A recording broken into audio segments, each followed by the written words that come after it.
देशको बदलिँदो परिस्थितिमा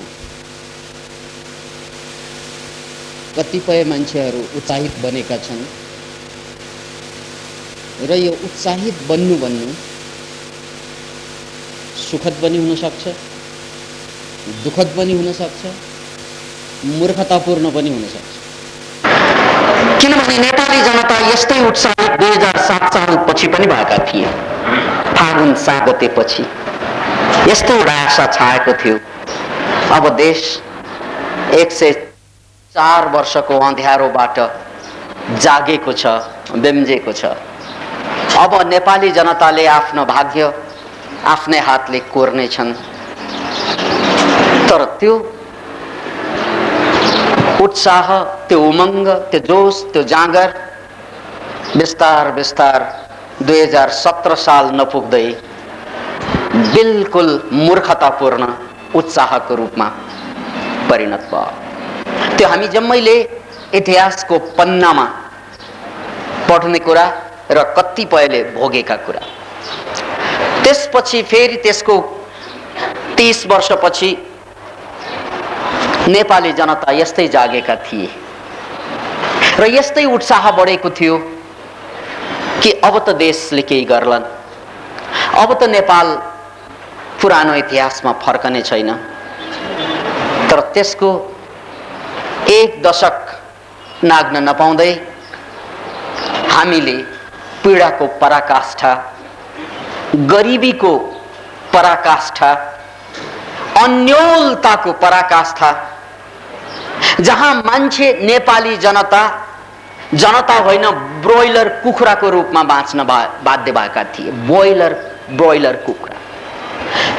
किन भन्नाले ब्रोइलर कुखुरा जसरी कमजोर हुन्छ, खान त खाइरहेको हुन्छ,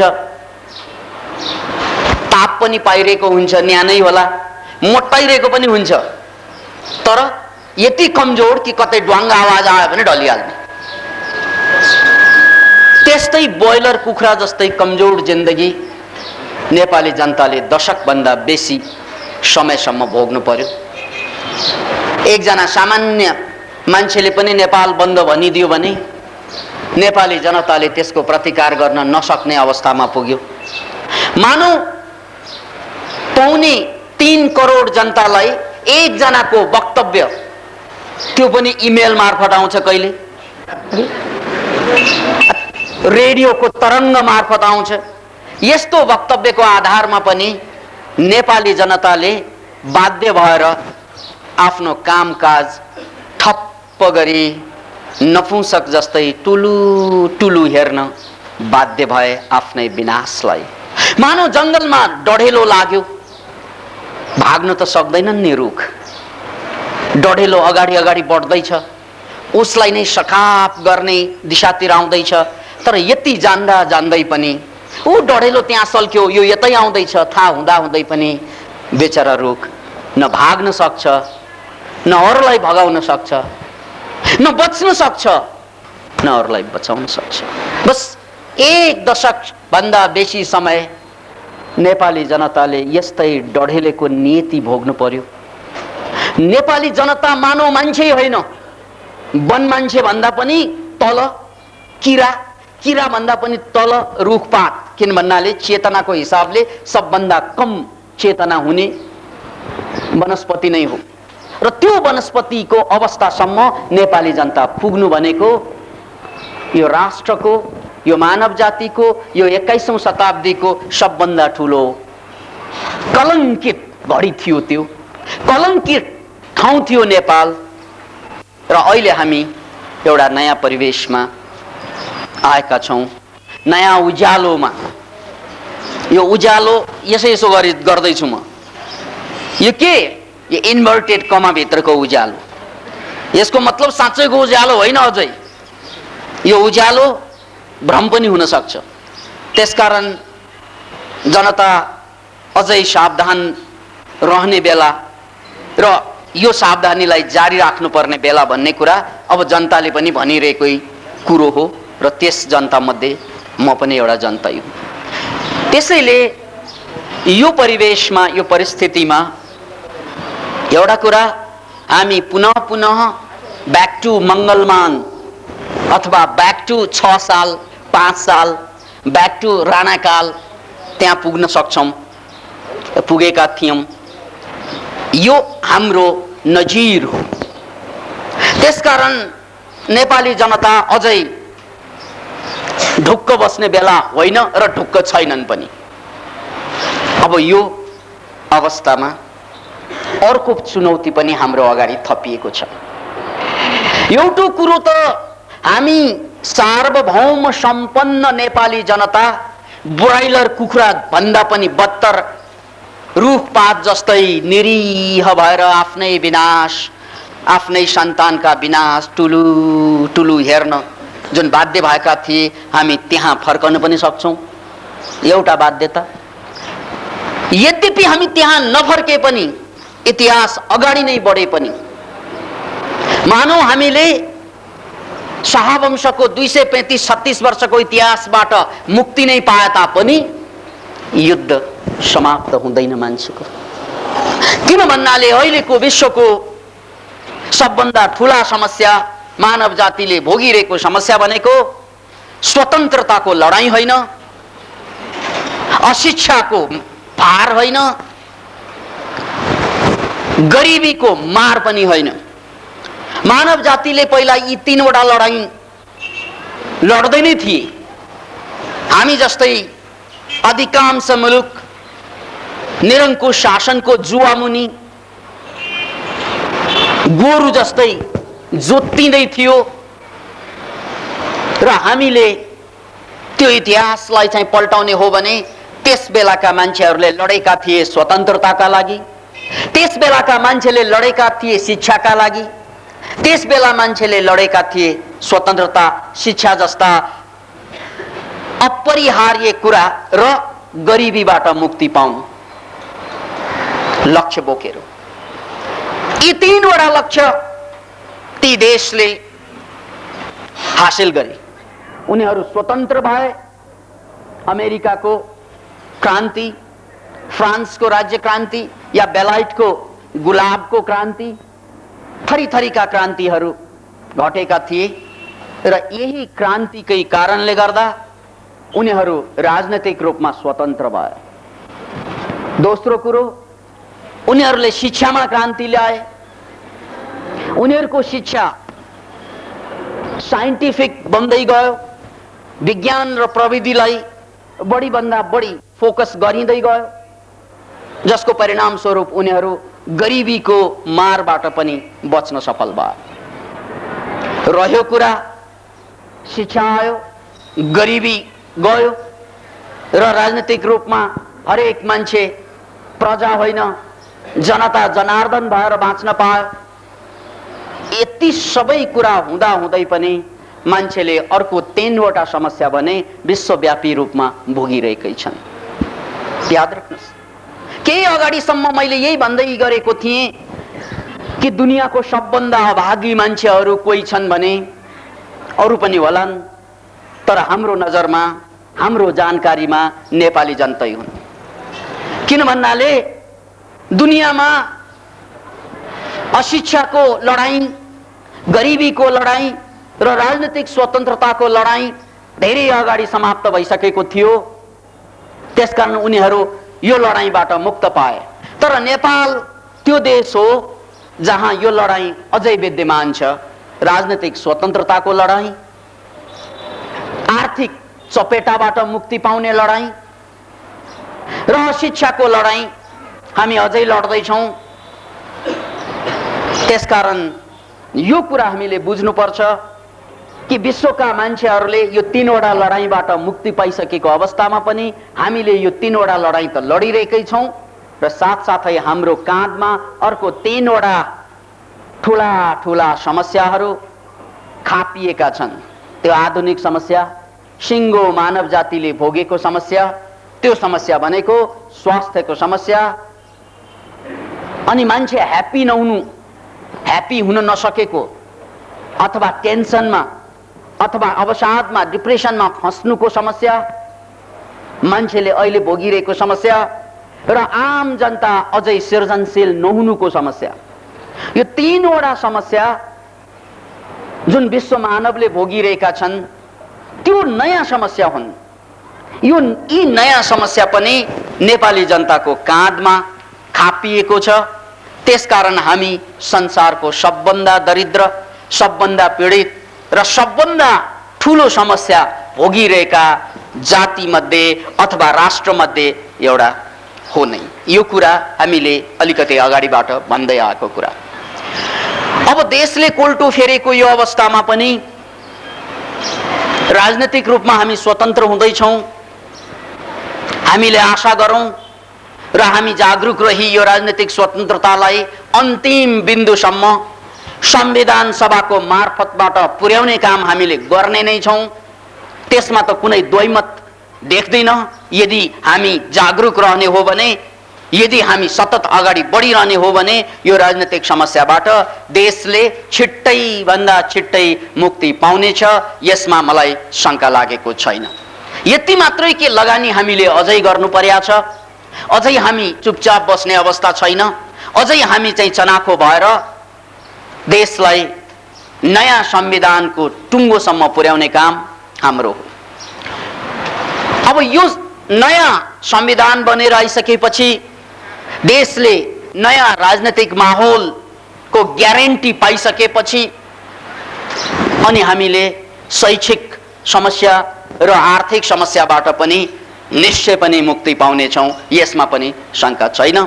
किन भन्नाले अहिले पनि विश्वका महाशक्ति राष्ट्रहरूले नेपाललाई यो लोकतन्त्रको लागि, नेपाली जनताको अदम्य साहसको लागि उनीहरूले आफूले सक्ने सम्पूर्ण किसिमका सहयोग दिने वचन दिइरहेका छन्, दिइसकेका छन्।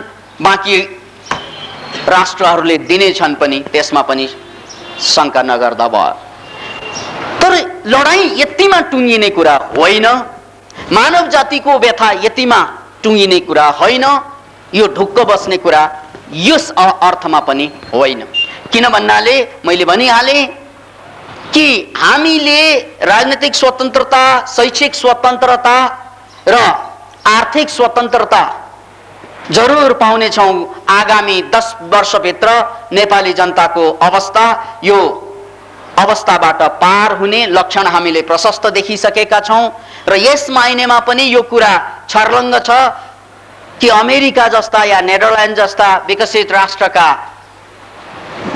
विदेश नीति अन्तर्गत आएका कुरा कि नेपाली जनताले संविधान सभाको मार्फतबाट यदि राजतन्त्रलाई राख्यो भने पनि हामी स्वीकार गर्छौं र हटाइदिएमा पनि हामीलाई कुनै आपत्ति छैन भनेर उनीहरूले जुन वक्तव्य दिएका छन्, यो वक्तव्यले हाम्रा सारै पुरातनवादी नेताहरूलाई ऊर्जा जरुर थपेको छ।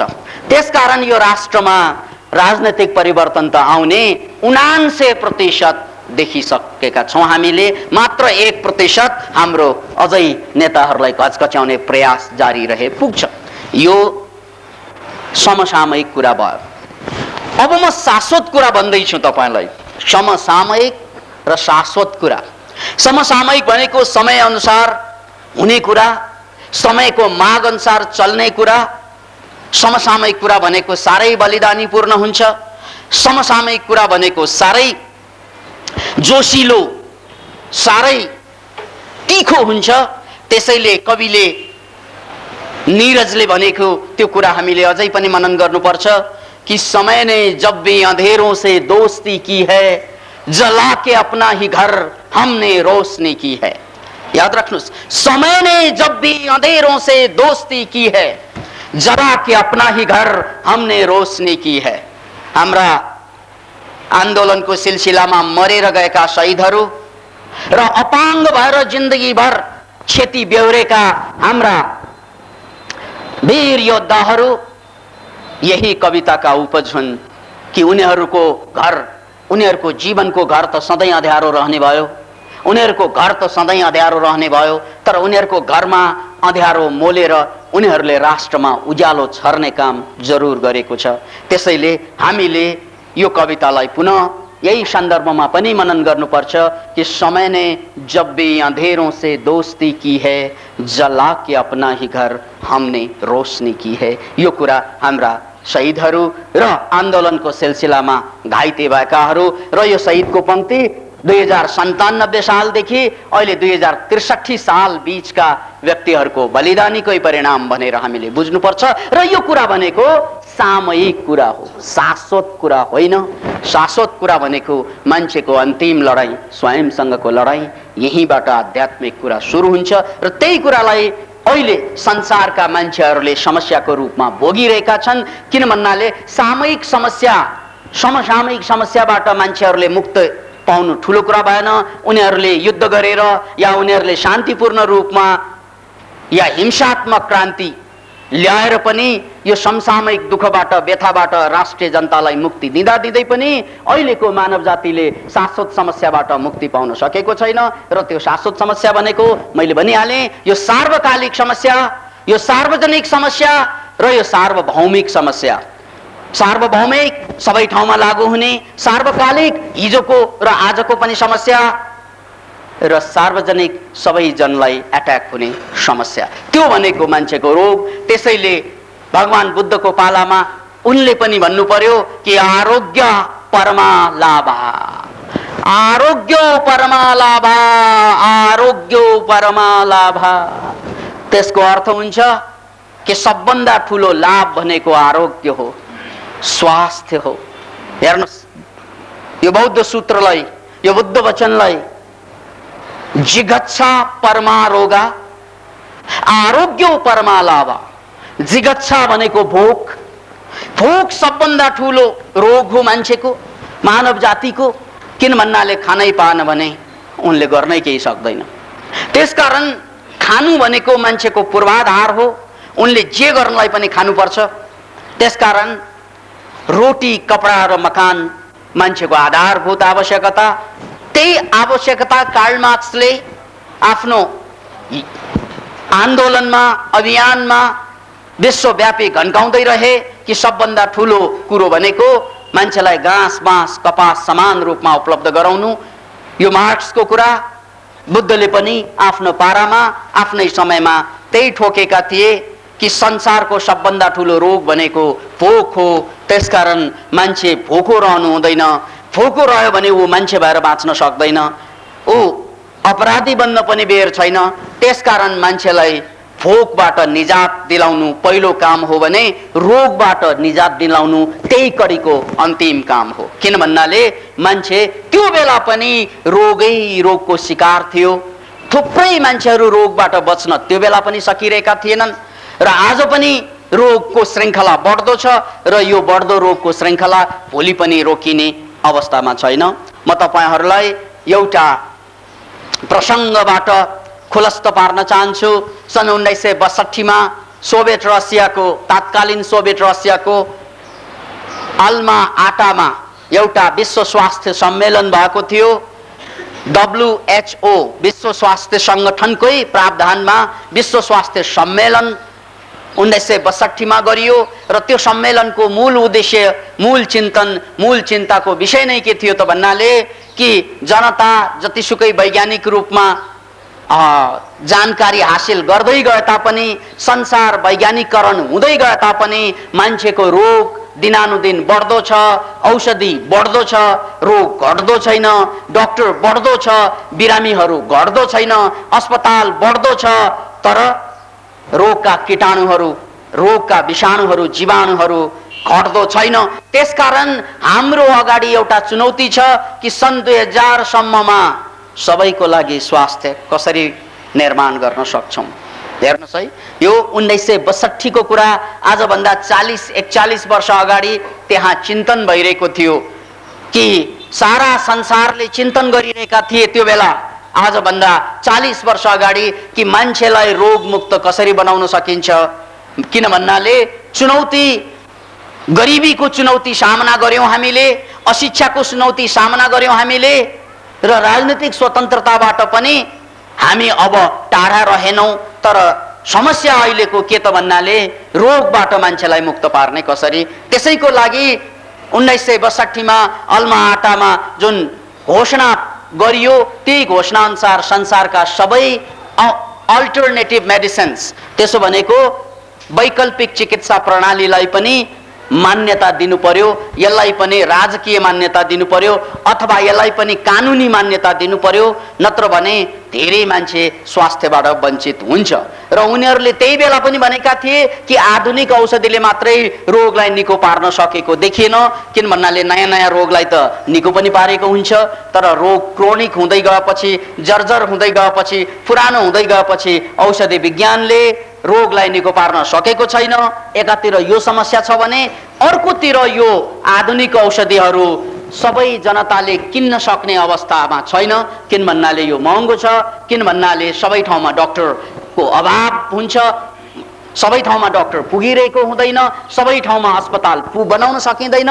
त्यसकारण अल्टरनेटिभ मेडिसिन्सको धारलाई यदि हामीले मान्यता दियौँ भने त्यही बेला 1962 मै 135 वटा जति अल्टरनेटिभ मेडिसिन्सलाई WHO को स्वीकृतिमा कि संसारभरमा मान्यता दिने क्रम पनि थालिएको थियो।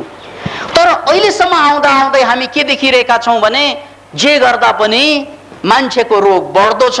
आज 40 वर्षपछि पनि हामीले देखिरहेका छौँ कि कुनै पनि देश र कुनै पनि जाति, कुनै पनि समूह, कुनै पनि वर्ग यो रोगको चपेटाबाट बच्न सकिरहेको छैन।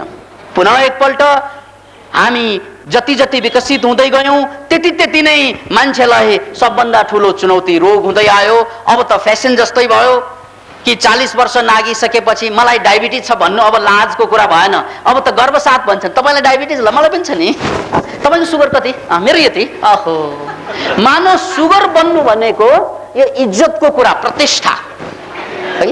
अब ब्लड प्रेसर पनि त्यस्तै, तपाईँलाई ब्लड प्रेसर ल, के ठुलो कुरा भयो, मलाई पनि छ है। हामी रोगलाई यसरी स्वीकार गर्न बाध्य भयौँ, मानव रोग भनेको स्वभाव जस्तै, मानव रोग भनेको उमेर अनुसार लाग्नै पर्ने अवस्था जस्तै स्वीकार गर्न बाध्य भयौँ। घर घरमा डायबिटिज, घर घरमा ग्यास्ट्रिकका रोगीहरू, घर घरमा पिनासका रोगीहरू, घर घरमा पिनासका रोगीहरू धेरै थपिँदै गएपछि अब यो संसारको लागि एउटा ठुलो चुनौतीको रूपमा यो विषय बन्न गएको छ। त्यसैले अहिले संसारको सबभन्दा ठुलो विश्वव्यापक कुनै चुनौती छ भने त्यो अमेरिकादेखि लिएर नेपालसम्मको चुनौती भनेको कि रोग मुक्त जीवन बाँच्नु। किन भन्नाले मैले भनिहालेँ, हामीलाई विदेशीहरूले पैसा खन्याउने भइसकेका छन्। ल तिमीहरूको गरिबी हटाउनको लागि हामी सहयोग गर्छौँ, ठिकै छ। अशिक्षा हटाउनको लागि प्याकेज आउँछ, ठिकै छ।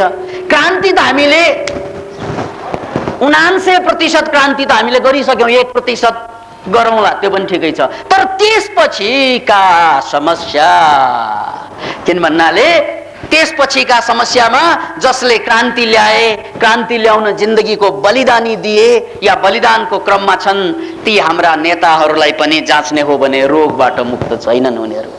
Can you imagine it? भोलि त हामीले यो भन्नुपर्ने हुन्छ कि रोगी मान्छेलाई भोट खसाल्दैनौँ हामीले। याद राख्नुहोस्, यो हाम्रा आगामी नेताहरूले सुन्नुपर्ने कुरा यही हो कि तपाईले आफ्नो स्वास्थ्यलाई रक्षा गर्न सकेन भने तपाईँ राजनीतिमा जान पाउनुहुन्न। किन भन्नाले अहिलेको मानव जातिको सबभन्दा ठुलो चुनौती स्वास्थ्य हो। जसले स्वास्थ्यलाई बनाउन सक्दैन उसले राष्ट्रलाई बनाउन सक्दैन। याद राख्नुहोस्, जसले स्वास्थ्यलाई जोगाउन सक्दैन उसले राष्ट्रलाई जोगाउन सक्दैन भन्ने नारा हामीले दिन बाध्य हुनै पर्छ। किन भन्नाले यदि हामीले यस्ता आधारशिला खडा गरेनौँ भने हामी इतिहासको कालखण्डमा भोगेका सम्पूर्ण दुःख र व्यथा व्यवधान षड्यन्त्रको पुनः शिकार हुन्छौँ।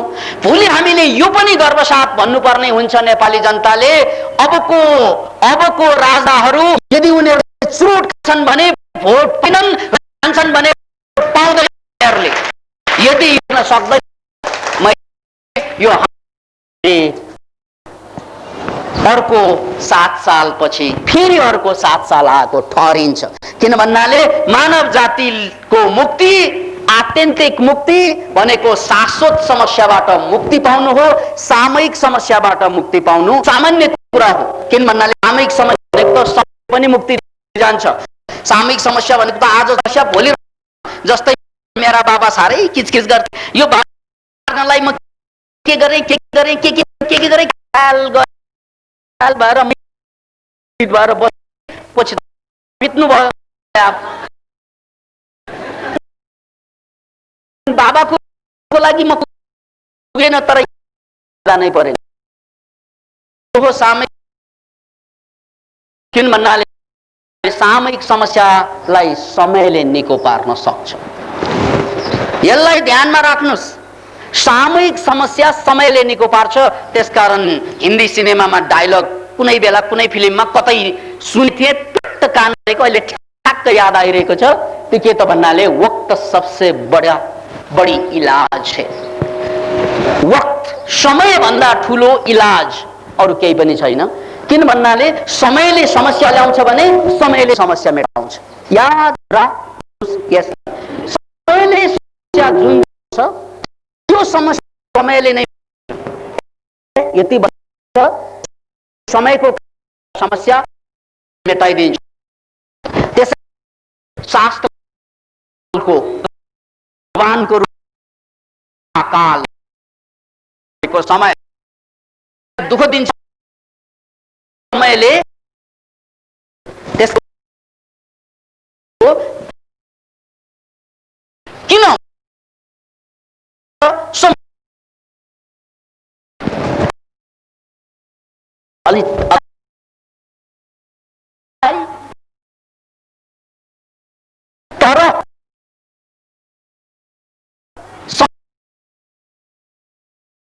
तर समयले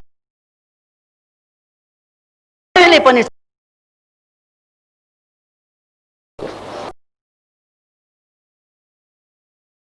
पीडाको वर्गमा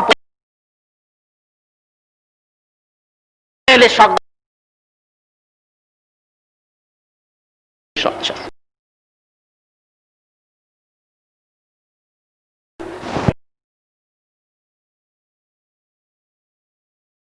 दुःख दिन्छ समयले पनि नदिएको दुःख जो शाश्वत रूपमा जहिले पनि रहने दुःखलाई मान्छे आफ्नै प्रयासले मात्रै समाप्त पार्न सक्छ। यसको सबभन्दा ठूलो उदाहरण पुनः सिद्धार्थ गौतमलाई नै साक्षी राख्ने हो। किन भन्नाले सिद्धार्थ गौतम राजाका छोरा, उनीसँग सम्पत्ति थिए, उनीसँग सत्ता थिए, उनीसँग श्रीमती र बच्चा पनि थिए। त्यसको अलावा उनीले जे चाहन्थे ती सबै पाउन सक्ने अवस्था थियो। तर ती जम्मै कुरा पार पनि उनी सुखी रहेनन्, उनी ह्यापी रहेनन्। Can you imagine it? नेपालका राजा ज्ञानेन्द्रलाई हेर्नुस्, उनीसँग अपार सम्पत्ति छ। दाजुको मृत्युपछि उनको सम्पत्ति 10 गुणा बढ्यो होला। उनीसँग सबै कुरा छ, तैपनि उनलाई नेपाली जनतालाई पेल्नको लागि किन त्यस्तो आवश्यकता पर्यो होला? Can you imagine it? Nepali जनताको स्वतन्त्रता हनन गर्न उनी किन अगाडि सरे होला? Can you imagine it? त्यो हो शाश्वत दुःख। किन भन्नाले त्यो शाश्वत दुःखबाट मुक्त पाउनको लागि सिद्धार्थ गौतमले ज्ञानको खोज गरे। हाम्रा राजा ज्ञानेन्द्रले प्रजातन्त्रको हरण गरे। याद राख्नु, सिद्धार्थ गौतम देखि राजा ज्ञानेन्द्रसम्म सिद्धार्थ गौतमले शाश्वत पीडा भोग्दै थिए, राजा ज्ञानेन्द्रले पनि। किन भन्नाले सबै थिए सिद्धार्थ गौतमसँग, सबै थिए राजा ज्ञानेन्द्रसँग। सिद्धार्थ गौतमसँग छोरा राहुल थिए, यता छोरा पारस छन्। अब अन्य कुरा तपाईलाई थाहा नै छ। त्यसकारण सबै कुरा सिद्धार्थ गौतमसँग जे थिए त्यो भन्दा बेसी सिद्धार्थ गौतम त राजा हुन नै मानेनन्। तर राजा ज्ञानेन्द्र त राजा मात्र भएनन्, राजा भन्दा पनि महाराजा भइदिए। महाराजा, राजाको पनि राजा। त्यसकारण शासन, यत्रो ठुलो शासनलाई उनले जनताको अधिकारलाई ग्रहण गर्दा पनि उनी ह्यापी हुन सकेनन्। उनी ह्यापी हुन सकेनन्। के प्रमाण? अनुहार हेर्नुस्, अनुहारमा मुस्कान, त्यही मुस्कान सेनाले सलाम ठोक्दा मात्रै हुने होला। अनुहारमा मुस्कानै छैन, जहिले पनि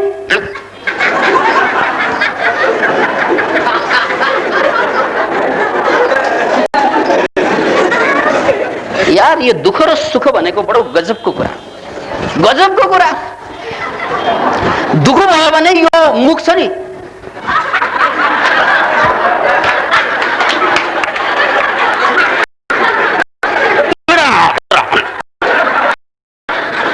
अनि दुःख भने यही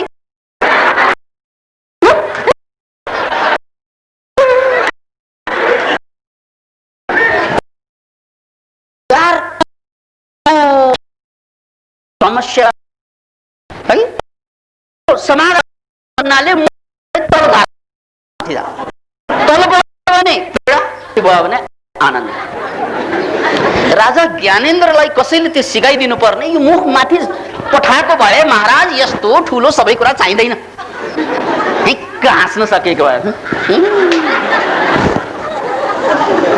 मैले धेरै पल्ट भनिरहेको छु, मान्छेले करोडौं रुपियाँ खर्च गरेर ठिक गरेर गलत गरेर पैसाबाट करोडौं खर्च, अन्त भित्र बस पीडित भएर अब यसरी नै बस्नु छ भने चौरमै बसे हुन्थ्यो नि, बिल्डिङ बनाउनु पर्थ्यो।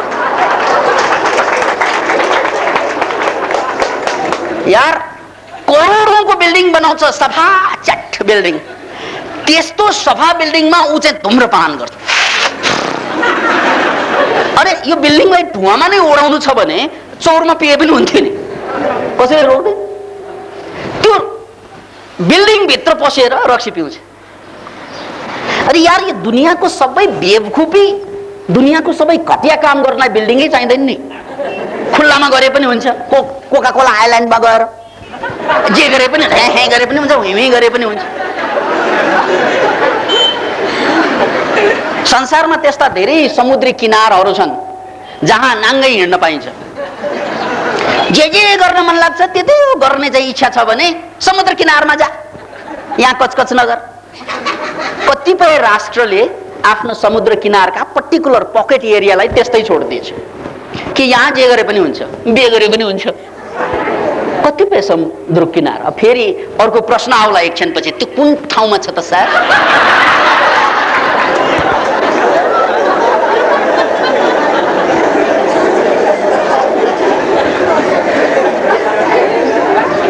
उनीहरू कम्तीमा बुद्धिमान के मामलामा छ भने यो बेवकुफी र बेइमानी जे मन लाग्यो त्यही गर्नलाई चाहिँ बिल्डिङ बनाउनु पर्दैन, समुद्रको किनारमा गए पनि हुन्छ। किन भन्नाले माछाले पनि त्यही गर्छ, चराले पनि त्यही गर्छ, त्यसको लागि उनीहरूले केही बनाउँदैन।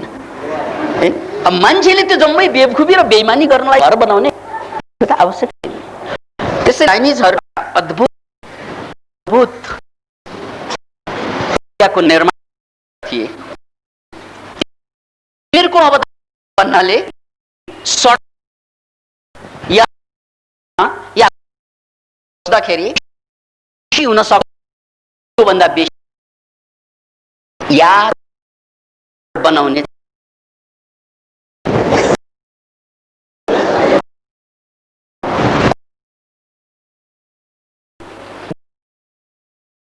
दुखी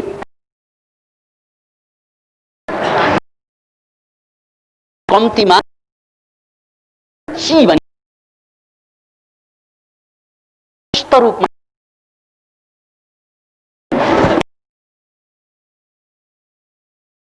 वैज्ञानिकहरूले आयो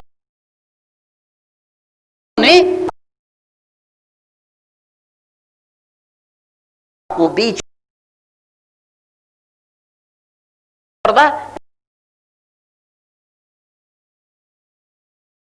को मानसिक में शांति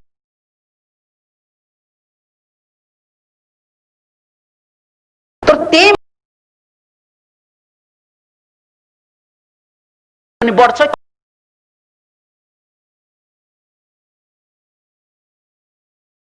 भन्नाले कमा नेगेटिभ आयोन कम हुन्छ।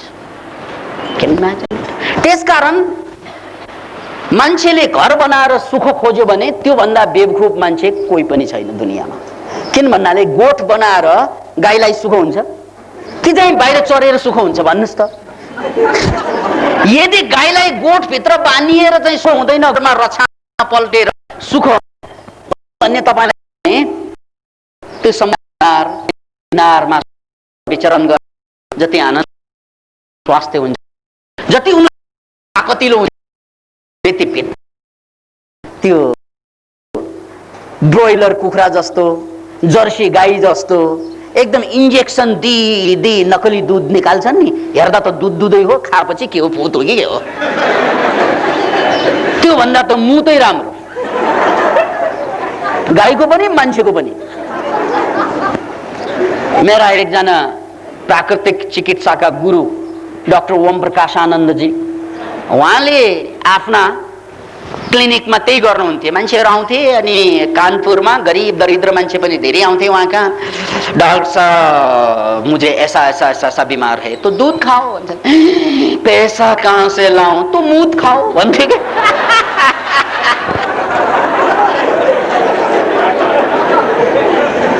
जुन काम दूधले गर्न सक्दैन त्यो काम मुखले गर्दैन। अब तपाईँ हाँस्नु भएको छ है। अब सुन्नुहोस्, हालसाल मात्रै मैले एकजना प्राविधिज्ञसँग चाहिँ परामर्श लिएर सिकेको कुरा, उनी जर्मन हुन्। उनले के भने भन्नाले दुनियाँमा मान्छेहरू साँच्चै भन्ने हो भने ऊ जन्मनु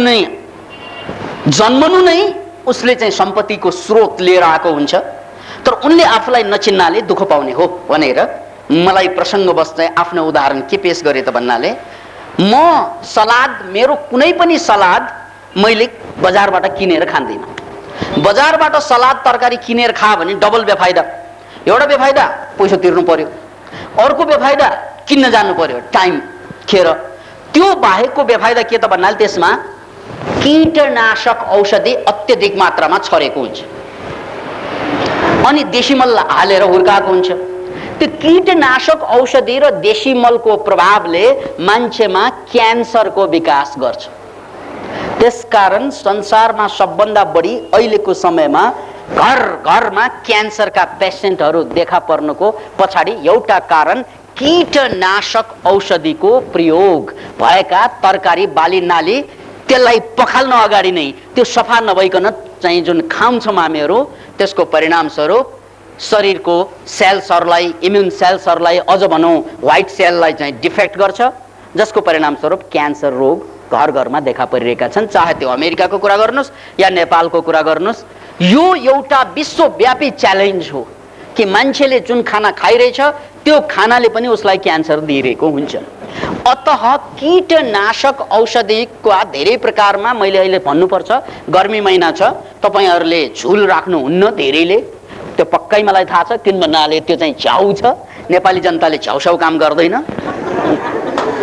अतः उनलाई चाहिँ पाल्नु, किङ म्याट च्याट्ट लगाएपछि चाहिँ बास्न पनि आउने है, मजाले सुत्न पाउने, त्यस्तो सुविधा खोज्छन्। अहिले त्यो क्वाइल पनि नेपालले पनि क्वाइल बनाएको छ, त्यो क्वाइल पुरानो पनि थियो र यो क्वाइल बाल्नुस् या चाहिँ किङ म्याट बाल्नुस्, त्यसले यदि तपाईँ गर्भिणी हुनुहुन्छ भने तपाईँको बच्चामा ल्युकेमिया, त्यो भनेको ब्लड क्यान्सर हुने सम्भावना पनि रहन्छ। इभन धूप जलाउँदा पनि, क्यान यु इमेजिन इट, किन भन्नाले तपाईँले धूप जलाउँदा पनि त्यसमा केमिकल मिसाएरै बनाएको हुन्छ र त्यो केमिकल यस्ता यस्ता विषाक्त तत्त्व, अब किरा आयो, कतिले त के गर्छन् भन्नाले धुप्सो बाल्दै चाहिँ गर्छन्,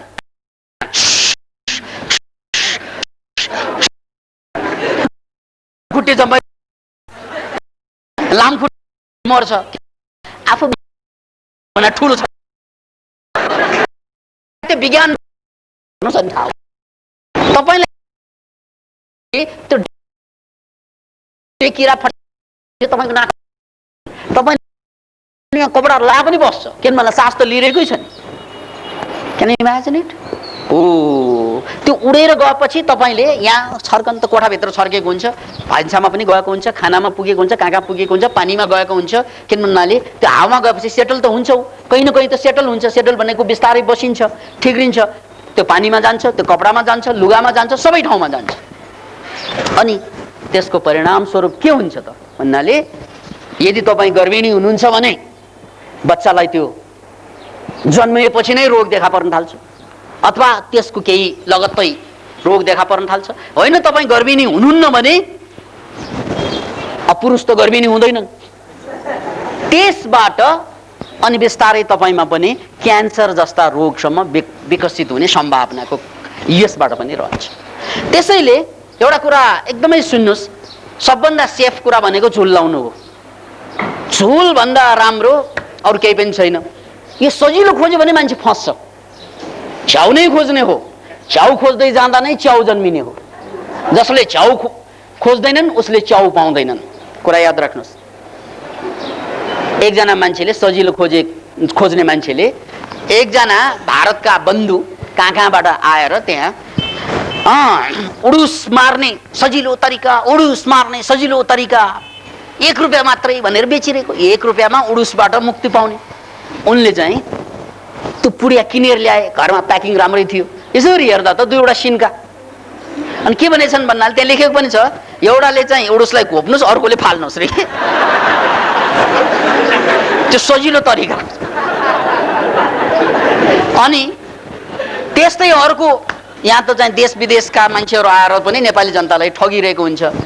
एउटा त्यस्तै फेरि अर्को आए। उनले नारा के दिए त भन्नाले कि लामखुट्टेबाट बच्ने सबभन्दा सजिलो तरिका 1 रुपियाँ मात्रै भनेपछि मारा मार। अब नेपाली जनता नहो अघि उनको बिक्री भयो। घरमा गएर यसरी हेर्छन् त त्यसमा लेखेको रहेछ झुल लाएर सुत्नु।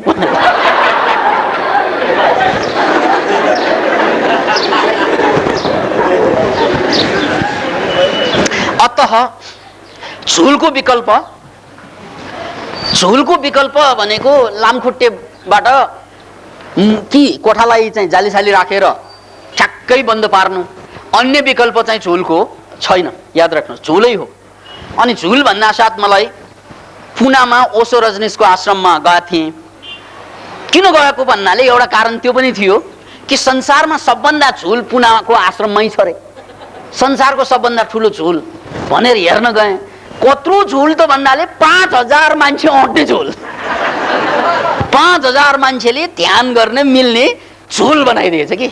पालै हो त्यो, तर मस्किटो नेटको रूपमा चाहिँ बनाइदिएछ। त्यो Guinness book of the world रेकर्ड्समा छापिएको संसारको सबभन्दा ठुलो झुल। त्यसकारण झुलको विकल्पै छैन। झुलै हो। झुलको विकल्प झुल। जसरी लोकतन्त्रको विकल्प लोकतन्त्र भने जस्तै झुलको विकल्प झुल हो। कि जाडो महिना हो किन भन्नाले जहाँ चाहिँ लामखुट्टे हुँदैनन्। अतः यो लामखुट्टेबाट बच्नको लागि हामीले यो औषधि प्रयोग गर्न नहुने प्रसङ्ग। अब यसको मतलब कहिल्यै नगर्ने होइन। कहिले काहीँ त जे गर्दा पनि हुन्छ। सबैलाई थाहा छ बिहे गर्दा पनि हुन्छ। अब जहिले चाहिँ गर्ने कुरा भएन यो है। त्यसैले एउटा कुरा बुझौँ मित्र, त्यो जर्मनले मलाई दिएको सुझाव बडो मार्मिक सुझाव छ। म आफ्नो पिसाबलाई 1 ठोपो पनि खेर फाल्दिनँ। जर्मनले भनेको के गर्नुहुन्छ त भन्नाले 5 लिटरको जार छ मसँग। हरेक दिन त्यसैमा पिसाब फेर्छु। पिसाब फेर बन्द गरे, पिसाब फेर बन्द गरे। 3 महिनापछि त्यो 5 लिटर जारलाई 2 लिटर पानी अर्को 2 गुणा पानी थपेर 15 ल्याउँछु। त्यो पानी 3 महिनालाई आफ्नो शरीरमा खन्याउँछु। सतीचटिक राम्रो, यति ठुलो, यति हलक्क बढ्ने, यति स्वादिलो आखिर आफ्नै नहो।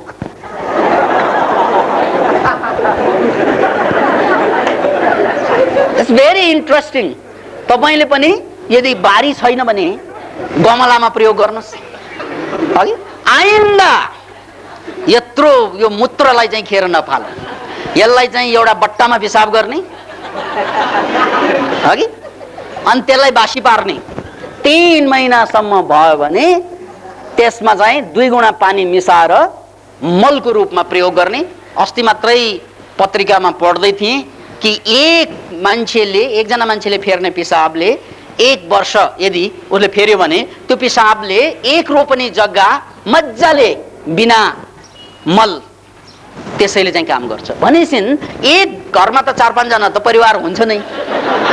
अझ उनीहरूलाई बेसी पानी पिउने प्रेरणा दिनुस्, बढ्छ त्यो मात्रा। अनि त चाहियो के हेर्नुहोस् है। मैले तराईमा, म जनकपुरमा धेरै दिन बिताएको थिएँ। तराईमा कहिलेकाहीँ त्यस्तो कुरा देख्नमा सुन्नमा आउँछ। छोरालाई बाउचाहिँलाई गाली गरेको, त मूर्ख खाने मेरो घरमा हग्ने अरूको खेतमा भनेर गाली गर्दै थियो कि। किन भन्नाले त्यो हग्नु पनि मल लाग्छ भने थाहा छ उनीहरूलाई। खाने मेरो घरमा, हग्ने अरूको खेतमा, ला मेरो खेतमा हग भन्छन् कि बाउले छोरालाई। र प्रसङ्गवश यो पनि बुझ्नुहोस् कि तपाईँको यो गोबर ग्यासको प्लान्टमा अब तपाईँले ग्यासको मारबाट मुक्ति पाउन सक्नुहुन्छ। तपाईँले 20-30 हजार रुपियाँ खर्च गर्नुभयो भने प्लान्ट घरमा राख्नुहोस्। तपाईँले हगेको सम्पूर्ण दिशाबाट तपाईँको बिजुली चल्न सक्छ। यदि चाहिँ जहान धेरै छ भने केही नचले पनि किचन चल्छ, टेलिभिजन चल्छ, कम्प्युटर चल्छ है। त्यसैमा ऐश्वर्या राय आउँछ केबाट? तपाईँको गुबाट।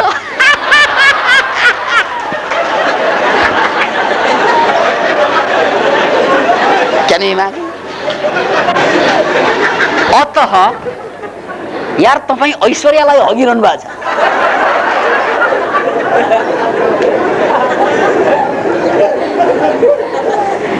त भएन त तपाईँ भगवान।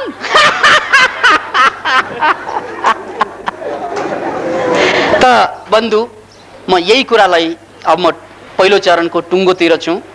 त्यसैले मैले यहाँहरू समक्ष प्रस्तुत गरेको कुरा कि स्वास्थ्य यो संसारको सबभन्दा ठुलो समस्या भएको कारणले गर्दा अबको हाम्रो राजनेता राजनीतिज्ञहरूको या अब संविधान सभामा गएपछि यो राष्ट्रका सम्पूर्ण मान्छेले संविधान बनाउने अधिकार पाउने हो।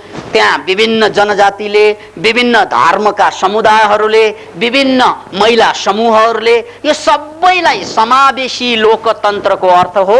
यो राष्ट्रमा 100 वटा जति करिब भाषा बोलिन्छ अरे, यहाँ विभिन्न किसिमका जनजाति छन् अरे। यो सबैको प्रतिनिधित्व गराएर उनीहरूको हक र हितको लागि, किन भन्नाले उनीहरूको पनि कारणले गर्दा उनीहरूबाट नै संविधानको निर्माण हुने भएको कारणले गर्दा यो संविधानले उनीहरूले आफ्नो जातिगत हकका कुरा, लिङ्गगत हकका कुरा, आफ्ना चाहिँ विचारगत हकका कुरा राख्ने नै छन्। त्यसमा त शङ्कै भएन।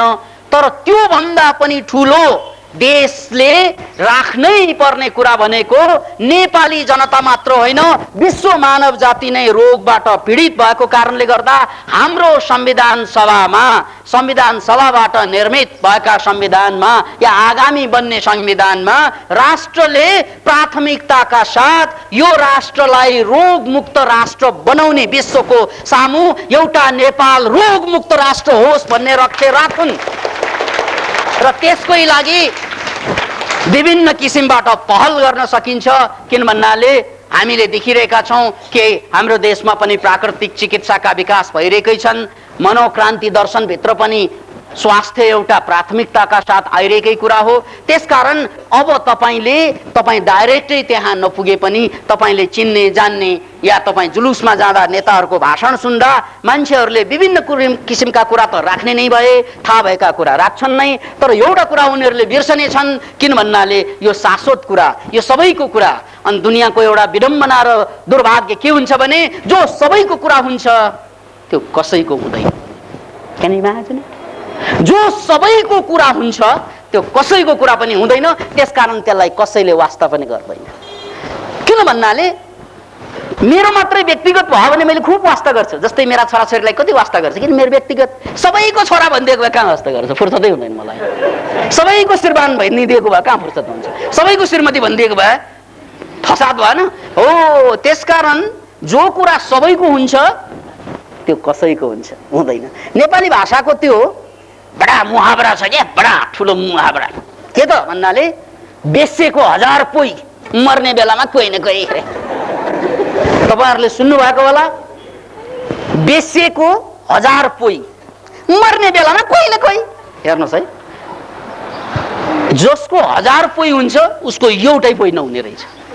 त्यसकारण 1000 पोइ भन्दा त एउटै पोइ महान रहेछ।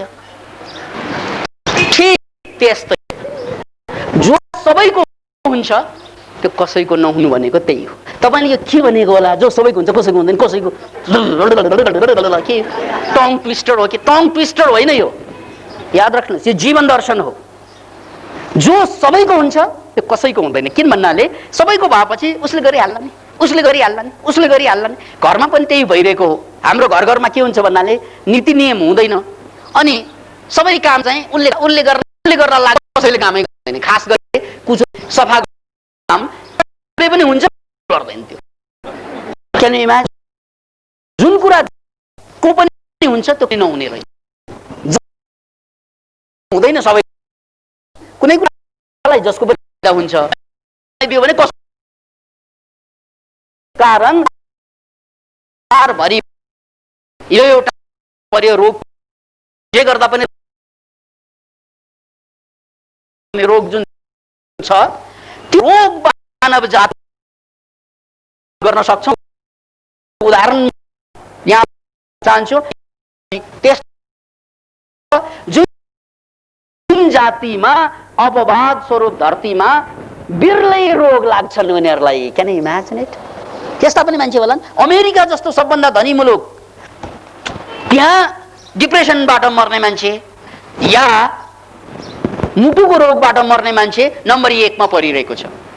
त्यत्रो विकास भएको देशमा, त्यत्रो सम्पत्ति भएको देशमा, जबकि काश्मीरको एउटा सानो आदिवासी जाति हुन्जा, उनीहरूमा रोग कम पाइयो या पाइएन सामान्यतया। Can you imagine it?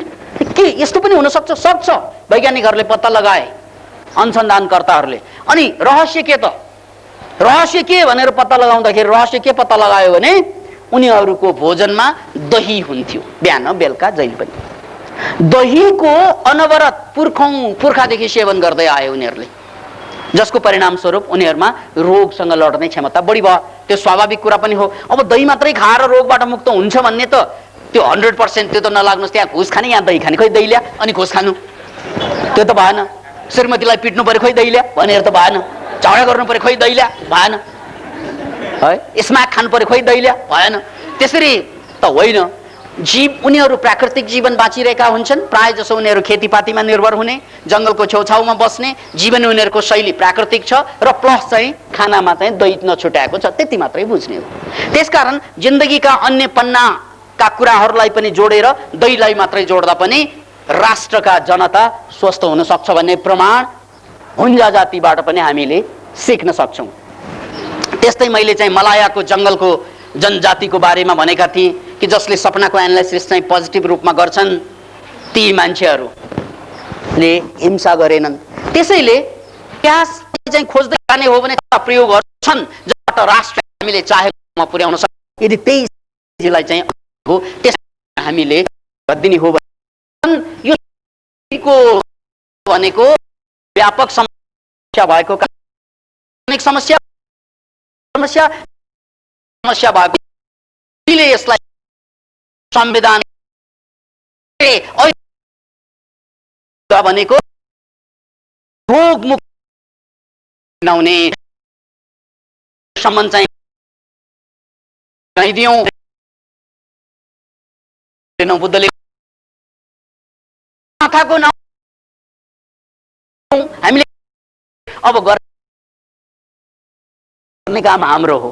अबको संविधान सभामा भगवान गौतम बुद्ध र हिमालको मात्र सगरमाथा चोमुलुङ्गोको लुङमाको चाहिँ मात्र देश होइन, यो स्वस्थ जनता सबभन्दा बढी बाहुल्य भएको विश्वको देश भनेर पनि चिनाउन सक्ने अठोट हामीले ल्याउनु पर्छ। अनि मात्रै हामीले साँच्चै क्रान्ति गरेको ठहरिन्छ। नेपाली जनता जति क्रान्तिकारी त कोही पनि छैनन् भनेर मैले भने, किन भन्नाले अरूको व्यापार पुर्ख्यौली हुन्छ, हाम्रो क्रान्ति पुर्ख्यौली बेसा। 7 सालमा बाजेहरूले है, अनि त्यसपछि 46 सालतिर हाम्रै दाइहरूले, त्योभन्दा सालतिर हाम्रा बाबुले हामीले आएर हामीले यो धरतीको क्रान्ति छ भने त्यो फेसबुकलाई यो हेरिनु हुँदैन त क्रान्ति गर्नुपर्ने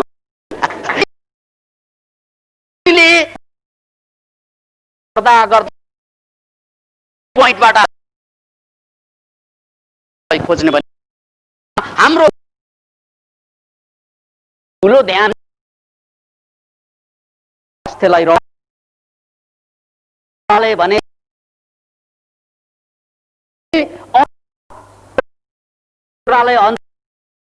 स्वास्थ्य बनाएर भए पनि स्वास्थ्यलाई एउटा दीर्घकालिक योजनामा लैजानु पर्छ। यसलाई चाहिँ हामीले हाम्रो तर्फबाट हामीले चिका जानेको मान्छेहरूको समक्ष चाहिँ पुग्नुपर्छ भन्ने कुरो मनोक्रान्ति। दोस्रो, यो संसारमा ठुलो समस्या टेन्सन, जहाँ पनि पीडाग्रस्त।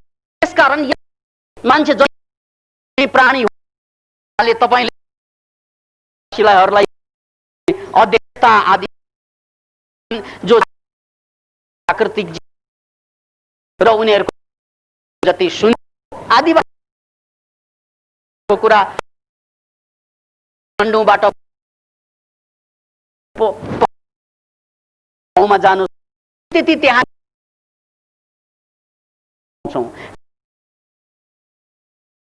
अहिले त्यो कुरा नत्र सहरहरू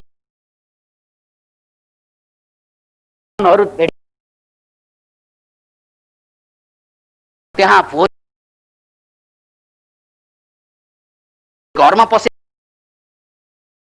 पनि स्वागत गर्नेहरूको सौहार्दता कति ठाउँमा न पुलिस हुन्छ न सेना हुन्छ, केही पनि हुँदैन। सबै कुरा गाउँका मान्छे मिलेर पञ्चायत भन्छन् नि, 5 जना मान्छे बसेर गाउँको समस्या सल्टाउने गर्छन्। त्यस्ता गाउँ पनि थुप्रै थुप्रै भारतमा छन्, थुप्रै थुप्रै नेपालमा पनि छन्।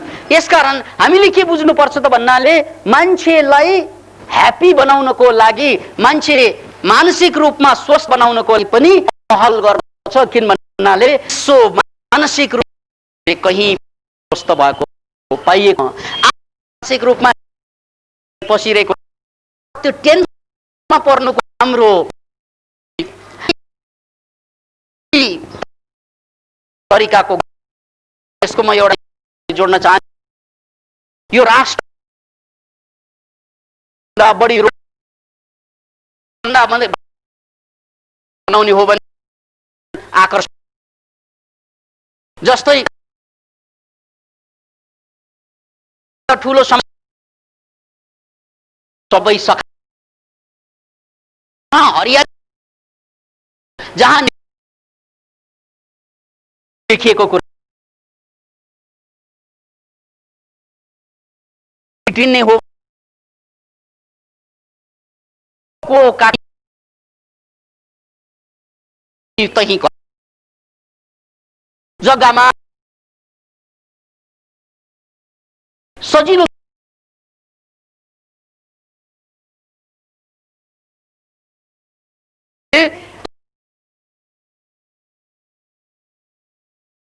गरिबीलाई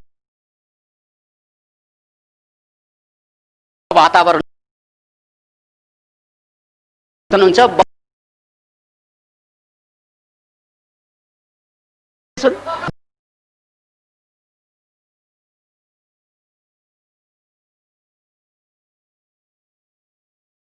जुन जुन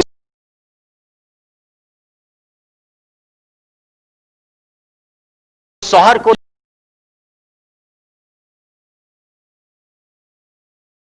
काठमाडौँ यस्तो परेको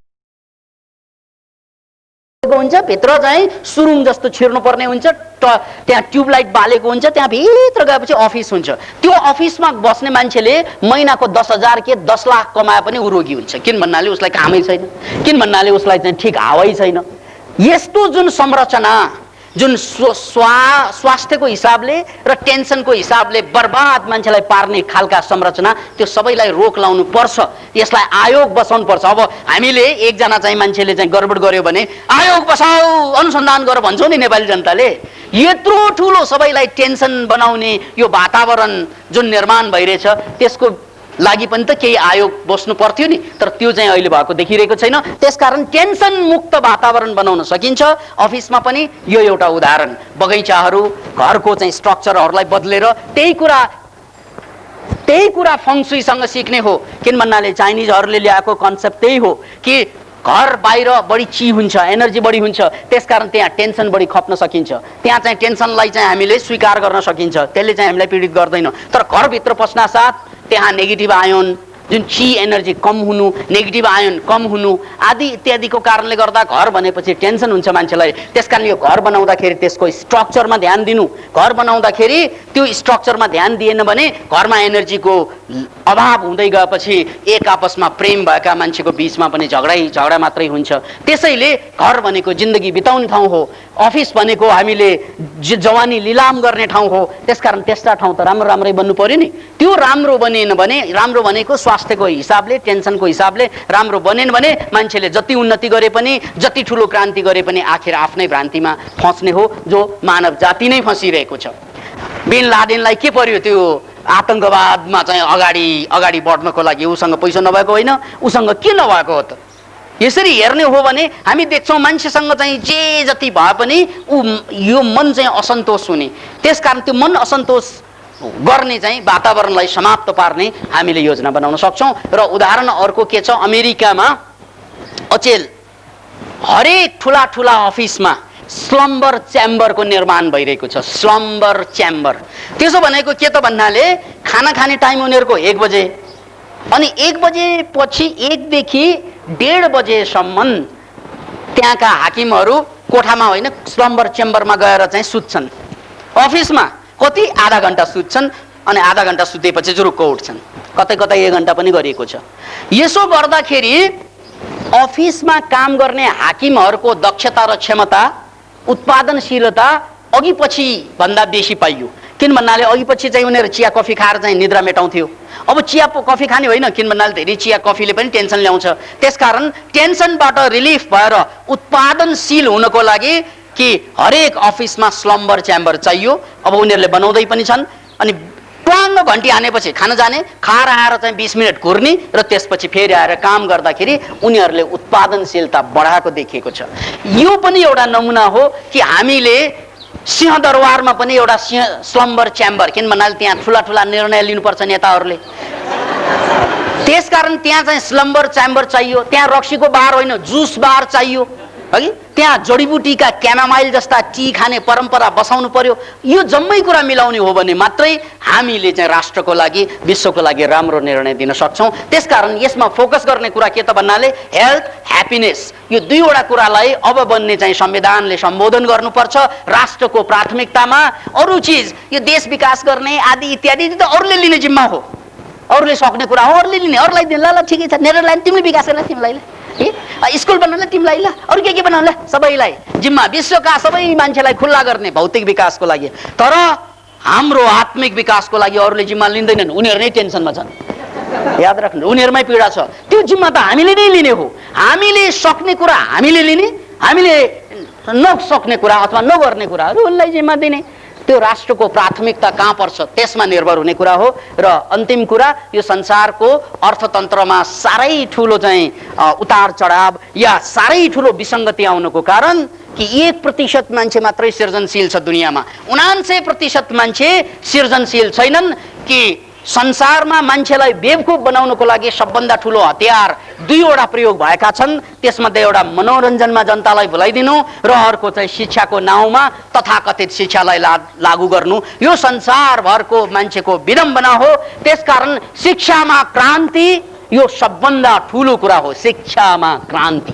किन भन्नाले हामीलाई जसरी स्कुल कलेजमा सिकाइयो त्यो किन सिकाएको त भन्नाले एक मुट्ठी मान्छेलाई शोषण गर्नु छ, शासन गर्नु छ। कसैले बन्दुक समातेर एक मुट्ठी शोषक र शासकलाई बचाइदिन्छ, कसैले कारिन्दा बनेर बचाइदिन्छ। हामी जम्मैले त बन्दुक त समातेनौँ, तर हामी कारिन्दा भयौँ। उनीहरूले कति कमाउँछ, कति खर्च गर्छ, हिसाब किताब राख्नको लागि हामी पढ्छौँ, हाम्रा नानीहरूलाई स्कुल पठाउँछौँ। त्यसकारण 5000 वर्षको इतिहासमा 1% भन्दा कम मान्छेले 99% भन्दा बढी मान्छेमाथि शोषण र शासन अहिले पनि गर्दैछ, गरिने चाहिँ परिपाटी जारी छ। किन पनि छ त भन्नाले मान्छे जम्मै चाहिँ क्रिएटिभ छैनन्। अहिले पनि हामीले हेर्ने हो भने हामीमा जुन शिक्षा हामीले ग्रहण गरेर आयौँ त्यो शिक्षाकै कारणले हामी जागिर मात्रै खोज्छौँ, आफ्नो यो बुद्धि लहराउन त बिर्सिसक्यौँ, क्रिएटिभ काम गर्न बिर्सिसक्यौँ। मैले यो शिक्षालाई लगाएर के नौलो काम के गर्ने त्यो त सोच्दैनौँ। किन भन्नाले नौलो त त्यहाँ बताएकै होइन, 2 2 4 भने 2 2 4 भन्नुपर्ने। सिकाएर ल्यायो, जे कुरा सिकाएर ल्यायो त्यही कुरा चाहिँ जाँचमा लेख्ने हो, पास गर्ने हो, अनि सर्टिफिकेट दिन्छ, ल त पास भइस्। यसको मतलब तेरो चाहिँ क्रिएटिभिटी खलास भयो, ल यसकै सर्टिफिकेट। यसकारण यो अमेरिकादेखि लिएर नेपालसम्मका सम्पूर्ण देशको विडम्बना हो कि आम जनताको सृजनशीलता पढाइकै मामलामा समाप्त गरिँदैछ या हुँदैछ।